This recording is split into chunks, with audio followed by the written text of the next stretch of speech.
Trans India media and entertainment private limited Prabhudeva நடிக்கும் ஜாலியோ gymkhana November 22 முதல். தெலுங்கு சமூகத்தினரை அவதூறாக பேசிய வழக்கில் கைது செய்யப்பட்ட நடிகை கஸ்தூரி நிபந்தனை ஜாமீனில் விடுதலை செய்யப்பட்டுள்ளார்.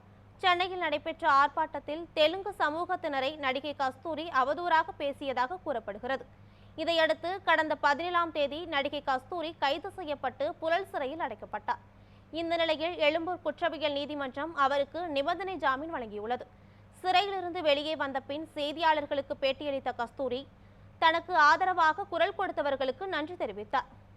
குடும்பம் போல் பாதுகாத்த நண்பர்களுக்கு நன்றி, என்னுடைய வழக்கறிஞர்களுக்கு நன்றி, அரசியல் வித்தியாசம் பாராமல் எனக்காக ஆதரவு தந்த அனைத்து தலைவர்களுக்கும் நன்றி, என்னை உயிருக்கு உயிராக நேசிக்கும் தமிழக மக்களுக்கு நன்றி, ஆந்திரா தெலுங்கானா மக்களுக்கு மிகப்பெரிய மனம் மிகுந்த நன்றி. புழல் சிறையில் என்னை நன்றாக நடத்திய அனைவருக்கும் நன்றி. எல்லாவற்றுக்கும் மேலாக சிறு குரலாக இருந்த என்னை சீரும் புயலாக மாற்றிய அனைவருக்கும் மிகப்பெரிய நன்றி.